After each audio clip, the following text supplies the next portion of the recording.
Power steering issues with the NC Miata. So today we're going to go over how I could have possibly, might have, maybe blown up my car because a power steering pump that goes spinny spinny no longer spinny. We'll see. Check out next on the Scenic Route YouTube channel. Alright, this is my 2008 Stormy Blue Mica NC Miata. I've done a fair bit of work to this car to get it into a perfect sort of road trip, track day, autocross, throw anything at it vehicle. It's a lot of minor stuff, honestly. Anybody, if I could do this car, anybody could do this car. If you want to see any more information on this vehicle, I'll probably end up posting a follow-up with some more information on the vehicle and all the modifications I've done. But today specifically we're going to go over the most recent event that has transpired with it, which is didn't make it home from the track. Alright, so this is my 2008 NC Miata. I had a scheduled track day for Pro Auto Sports at Firebird East Course, which is a track here in Phoenix, Arizona. Before the event, about a week, 10 days before the event, my power steering in this car started getting kind of heavy. And I just kind of assumed, car's got about 110,000 miles. The rack was getting a little worn out. And I did what every self-respecting, automotive enthusiast does, which is totally ignored the issue and tried to just drive around it. And, well, it wasn't the steering rack. It was the pump, which made no noise before this, by the way. Back straight of that track, if you're familiar. Very high speed, into a high-speed kind of bus stop chicane. Right before I entered that corner, on the brakes, saw a light for the alternator, the battery light, and thought, oh no, yeah, definitely chucked a belt.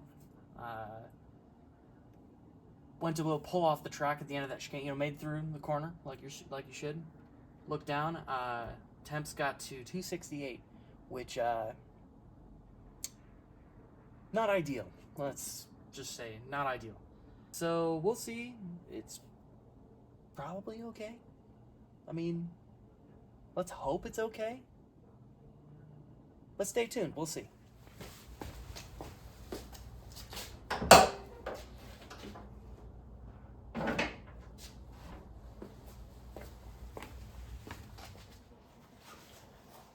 Alright, so one thing I'll point out here is just how hot this engine got, or really this power steering pump, because it totally melted the connector together. I'm going to have to cut this back and do a new spade connector for this sensor here when I get a new one. Unfortunately, nowhere in town has this particular sensor, so I'm going to have to order one online and snip this, but for now, I'm thinking I can bleed the system properly without a pressure sensor, because I believe that's all this is. I might get a check engine light, but who knows? We'll send it.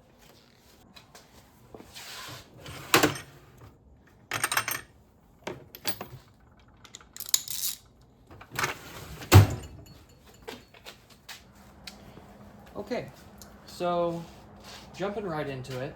About a week before this track day, I noticed my power steering was getting progressively heavier and heavier, and checked the reservoir, checked the fluid to make sure that wasn't degraded. It looked fine, although upon further inspection, when trying to bleed the system again, I was getting a lot of cavitation in the actual reservoir. Yours might look a little differently from this. This is a CX Racing reservoir, and because of that, it has a radiator cap. So I was able to use a radiator pressure tester to try to test the power steering system to see if I can find any leaks. I wasn't able to find any on that first inspection there. I pressurized it, I think, like 1.1 or 1.3 bar, and it didn't have any observable leaks. The pressure didn't drop at all, so I assumed at that point it was the power steering rack itself. That was not the issue. It turned out being the pump. So if you have a weird power steering issue, I would actually recommend just replacing the pump. They're very easy to do in these cars. If you've got a stock car, what you want to do first is take out the air box that's here, that comes out. I would also recommend taking out the battery as well. You can take the belt off without doing it. It is extremely difficult. So I would just lift this thing out of here, and there's a couple bolts on the bottom of the tray to lift that out too. Gives you a whole lot more room. The serpentine belt comes off at the tensioner. You take a 3/8, or I guess any ratchet, but a 14mm socket, and you take it down this way to relieve the pressure. You're able to then slip the belt off, and then you can get to the pump. Low side here, high pressure side here, 17mm for the banjo bolt here, and for the pressure sensor. These sensors, a lot of times they don't come with a new sensor for the new pump. You have to take your old one, and if yours is melted like mine, then that becomes an issue. You got to buy one online, and it takes the extra time. But yeah, I would recommend doing that. And then the bolts that actually hold the block are 12mm, and then the whole thing just comes out. You don't have to take out the butterfly valve or anything, and everything else should just move out of the way. If you want to move the PCV out of the way, either side, I guess, just unclips and swings out of the way. Or you might have enough room here to just kind of lift it up and out of the way. Totally up to you. Very simple job, and in my case, it may save your motor someday. I still have to find out if this eventually blew the head gasket, but more on that later. So this is going to be the old power steering pump that was in the car. Yeah, it is locked up solid to the point where, I don't know if it comes across on camera, these bolts are loose, but you can see in there the actual pulley is like warped, and the shaft between is completely seized in there.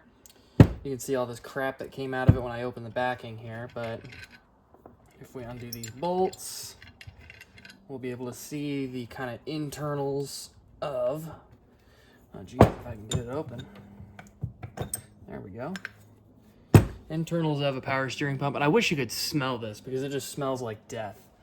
But back of the plate there, totally scuffed from this inner wheel here with the veins that runs the pump, runs all the fluid. This got really hot, and that's no good. But hopefully this is the extent of my issues, because I don't want to have to 2.5 swap this car if I don't have to. Another look at how hot this thing got. Melted the plastic connector for the wire harness on top of it. So yeah, shit's fucked. All right, once you get that pump replaced, you got to bleed the system. And number of ways you could do that, but I like to jack the car up, put jack stands under it, turn it left and right with no load on the system. Do whatever you want. I'm not your dad, but I will say Ford had some development in this car, so you're going to want to put ATF in instead of power steering fluid. Although, if you're one of those diehard people who think that power steering fluid should go in power steering systems, like what's on the bottle, fight it out in the comments. Let me know. Alright, let's see how big of a mess this makes.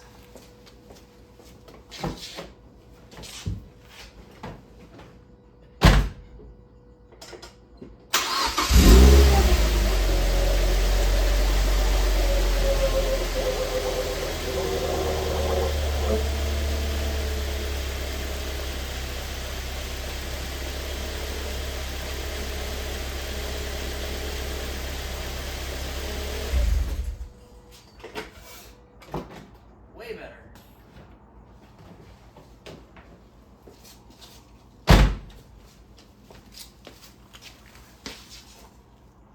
Cool.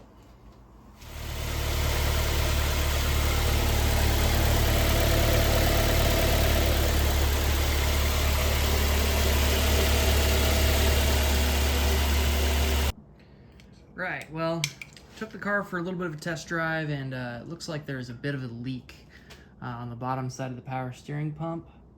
I'm not really exactly sure where it comes from, but something tells me it's not going to get done tonight. All right, it's a new day, same Miata, same issue. It's a bit better now. The pump kind of works. It was just leaking a bit on the low pressure side, so I'm gonna undo the kind of filler side. It's a 12mm bolt on a brass fitting that goes into the low pressure side. I suspect the O-ring there is just degraded. I used the old one like an idiot, so I'm gonna get that replaced real quick, take it out for another drive, and see if the issue clears up.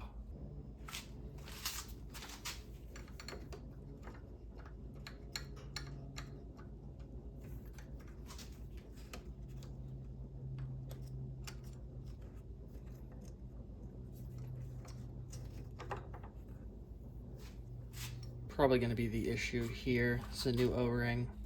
This is the old one, which is pretty brittle. Yeah.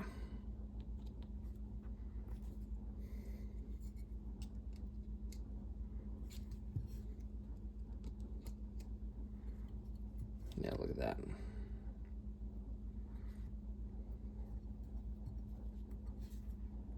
Cool. Hopefully that'll solve the leak there. All right, took the car on a bit of a drive, just around the block to get everything up to temperature.